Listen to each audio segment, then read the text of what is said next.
following in the footsteps of the most well-known independent film producer and distributor, A24.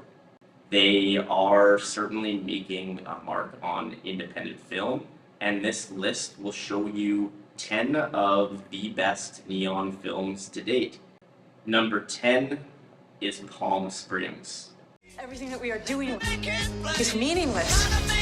I hope it's not all meaningless. At least you have each other. Nothing worse than going through this shit alone. Palm Springs is a film that came out in 2020, premiering at Sundance, starring Andy Samberg alongside Kristen Milioti, and also featuring J.K. Simmons.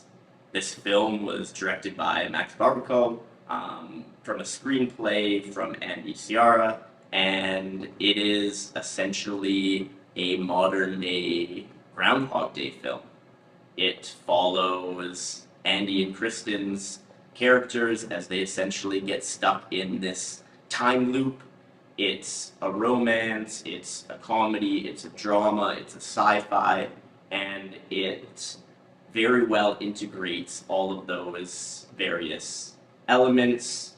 It could easily fall into a trap of taking itself a little bit too seriously, but it always seems to find the right notes to strike. Number 9 is Possessor. Ready?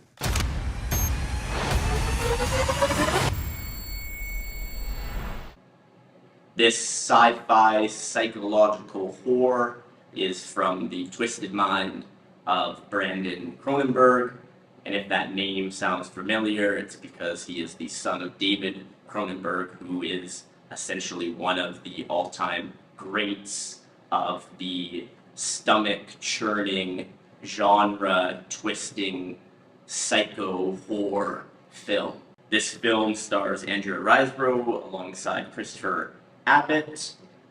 Essentially, the premise being that there is an assassin who possesses the bodies of individuals. Cronenberg wants the audience to be uncomfortable here, and it certainly is uncomfortable. There is ample blood, ample gore, but it also does have something to say once you get past that kind of surface level gore.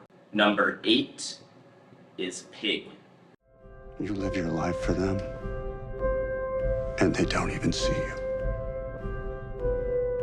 You don't even see yourself.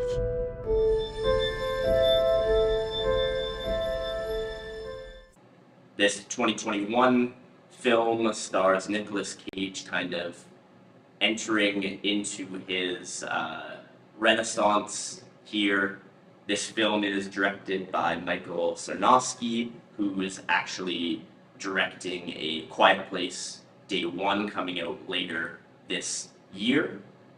The film is an interesting one. It essentially follows Cage as a former world-renowned chef turned truffle hunter. And the single most important thing or person or being to him is his prized truffle hunting pig. The film begins as Nicolas Cage discovers that this pig has been stolen, and he goes on a revenge tour. There are obvious parallels to be drawn here between Pig and John Wick, both involving the stealing of a prized animal, but this one is a little bit less about the action and a little bit more about Nicolas Cage's character, about his relationships, and why he ended up where he ended up. It brings forward a lot of questions about life's purpose, about family, about all of these things, but it is also a fun ride. Number 7 is Triangle of Sadness. The success of a luxury cruise mainly depends on you. I don't want to hear anybody saying no. It's always, yes sir, yes ma'am. This film just came out in 2022. It's a film from Ruben Östlund, and it actually won the Palme d'Or at the the Cannes Film Festival, which is the most prestigious prize of the fest. Not all that surprising, considering that Oslin seems to be a favorite at Cannes, having won the Palme d'Or previously. This film has a loaded ensemble cast, including names like Harris Dickinson and Woody Harrelson, and also an absolute breakout performance from Dolly DeLeon. DeLeon was nominated for a Golden Globe and a BAFTA for her performance here, and seems to be getting the roles that she deserves now. Not only did she receive awards for her supporting performance, but the film actually received 3 Oscar nominations itself. The film is split into 3 distinct parts, and the trailer to the film doesn't really reveal all of it, so it is certainly a fun ride. It's a satire, it's a black comedy. It, at times, has messaging that rings a little bit surface level. It is obviously taking a stance against the wealthy, against capitalism, but it is funny, it's enjoyable, it's thrilling at times, and it's sure to leave you thinking about the end. Number 6 is Anatomy of a Fall. I just want you to know one thing. I'm not a monster. This film just came out last year and is currently nominated for Best Picture at the Academy Awards. It's directed by Justine Triet and was co-written with Triet and her husband, which is interesting given the plot of the story, which involves the mysterious death of a husband, potentially at the hands of his wife. Sandra Hüller is an absolute showstopper here. She puts forward one of the best performances of the year, in a year in which she has been crushing it, also with a strong performance in another Academy Award nominated film, Zone of Interest.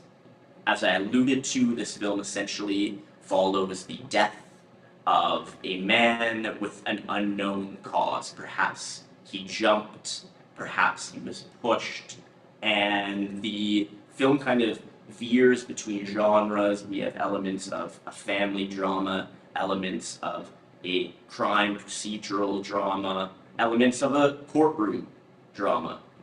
It's a longer one at 2.5 hours, but I personally found it engaging throughout. Triet makes some really fascinating directorial decisions, and it's certainly one that you could have ample discussion with your friends, with others who have watched the film for hours after it finishes. Number 5 is The Killing of Two Lovers. 10, 9, 8, 7, 6, 5, 4, 3, 2, 1, go! This 2020 film is a lesser-known project from writer-director Robert Machoyan, but it is an absolutely underrated gem. The opening scene will hook you, will completely control you, and will have you captivated. The cinematography is beautiful in every scene. It's perfectly orchestrated. Every single piece of the frame is put there for a reason. As I mentioned, this is a lesser-known piece on this list. It only scored $100,000 at the box office, so much less than many of the other films being discussed, but it is very much worth a watch. It is a story, as the kind of title suggests, of love, of revenge, of family, but it might not be as simple as the title suggests. At the end of the day, this is a fairly nuanced portrayal of heartbreak, of isolation, and of trying to survive. Number 4 is All the Beauty and the Bloodshed. probably my whole life. The struggle to fight conformity and denial. This 2022 film is one of the most memorable documentaries in recent years. It is essentially a biographical documentary about photographer, artist, activist Nan Goldin, who is known for her photographs of the LGBTQ plus community and also photographs covering the AIDS crisis in the United States. The film touches on some of this background, but it really is more about Nan Goldin's addiction to OxyContin and, more importantly, an exploration of trying to hold Purdue Pharma to account, to hold them responsible for the opioid epidemic that we are still seeing in North America. In All the Beauty and the Bloodshed, there are 7 distinct chapters, each starting with a photographic sequence.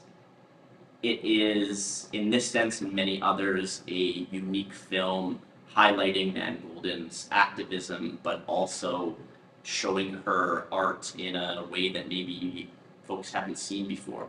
Number 3 is Perfect Days. Just a perfect day. Drink sangria in the park. And then later, when it gets dark, we go home. This film came out last year, and thankfully, I wanted it so badly, is nominated for Best International Feature at the Academy Awards. It is Wim Wenders' greatest film in a number of decades. This coming from, of course, the acclaimed director of films such as Paris, Texas. The premise for this film is fairly simple. It follows Koji Yakusho as a regular old toilet cleaner in Tokyo, and on the surface there's not much more to it than that. We see him go through the tedium of his daily tasks. We see him go to the park after work and on his lunch break and look up at the trees. We see him at home picking out his favorite books and reading before going to sleep.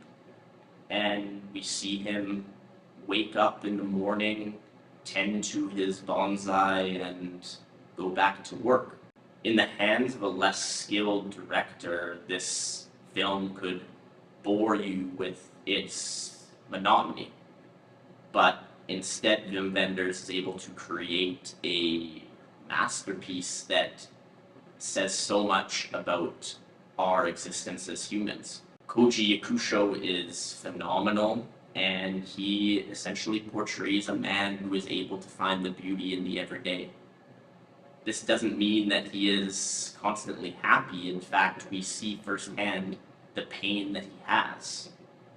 But alongside that pain, he still holds on to these small, beautiful moments that occur around him constantly. Number 2 is Parasite. 뭐야, 소독해? 창문 닫아. 나도 봐. 공짜로 집안에 소독도 하고.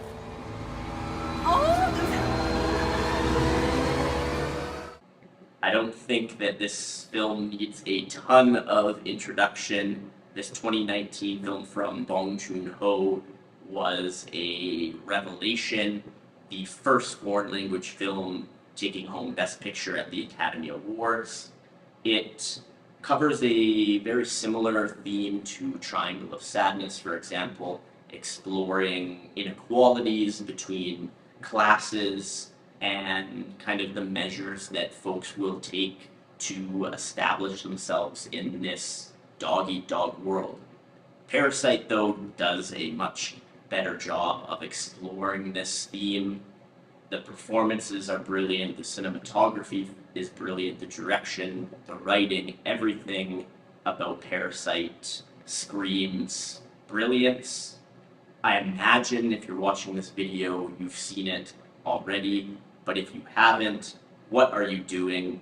Please go watch it as soon as you can.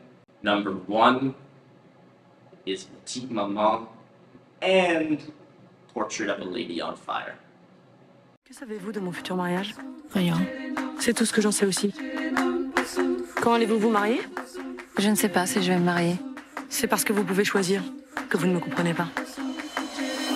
Je vous comprends. Okay, I know that I'm cheating a little bit here, but I just had to give Celine Sciamma the top spot here, and she has 2 of my favorite films of the last decade, so I kind of combined them into a joint number 1 spot. What both films are able to do is so subtly and beautifully capture humanity, capture a portrait of an individual, no pun intended, of love, of imagination, of wonder, and is able to do so without too much pretension, which is difficult. Portrait of a Lady on Fire is, as the title suggests, about a painter who is sent to a fairly remote island commissioned to paint a portrait of a young woman before she is set to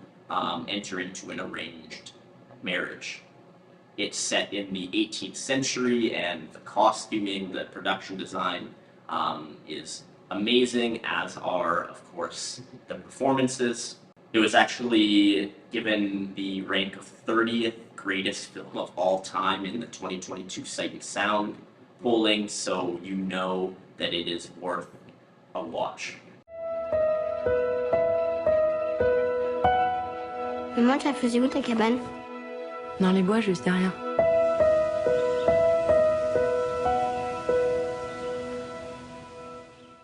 Petite Maman did not get quite as much buzz as Portrait of a Lady on Fire, but it is, in my opinion, equally beautiful.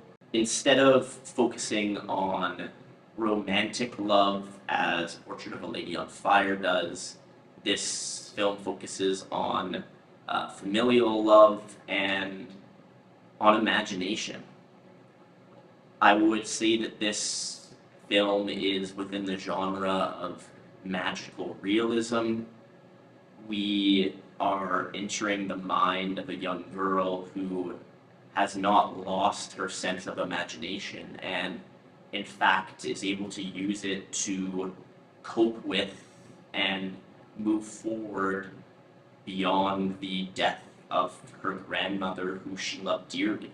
Also, it's short at only 72 minutes. There is not a moment on screen that is wasted. Thanks so much for checking this list out.